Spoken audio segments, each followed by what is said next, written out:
ভীষণ সফট আর একদম হালকা মিষ্টি। চলে এসেছি আমরা বৌভাত বাড়ি। এই যে আমার ননদ আছে, বড় মা আছে আমাদের, সবাই একসাথে চলে এসেছে বৌভাত বাড়ির গেট। বরকনে এই যে নতুন দম্পতি, আশীর্বাদ করুন এদেরকে যেন সুস্থ থাকে, ভালো থাকে। ঠিক পকোড়া নিয়েছো? কেমন হাতে কই পকোড়া দেখি। আমি পকোড়া, একটু চিকেন পকোড়া খাই, টেস্ট একদম অপূর্ব, দারুণ। আমি মুখে নিয়ে আর কথা বলতে পারছি না, এত বড় ফুচকা, দারুণ টেস্ট, মুচমুচো হচ্ছে ভীষণ, খুব সুন্দর।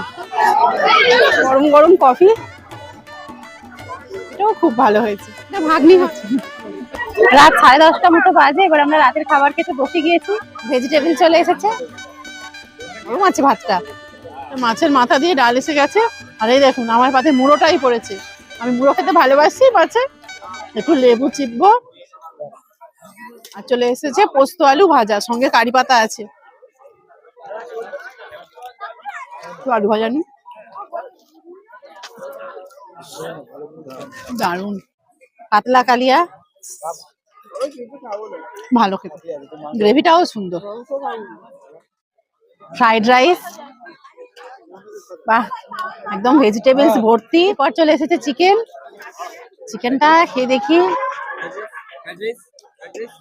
দারুন, চিকেনটা খুব ভালো লেগেছে। বাহ, আমের চাটনি আর পাঁপড় ভাজা দিয়ে এইভাবে সন্দেশ, ভীষণ সফট আর একদম হালকা মিষ্টি। চলে এসেছে রসগোল্লা শেষ পাতে, ভীষণ স্পঞ্জি আছে। ফেরার পথে হাতে চলে এসেছে আইসক্রিম, আইসক্রিম খাবো আর বাড়ি যাবো।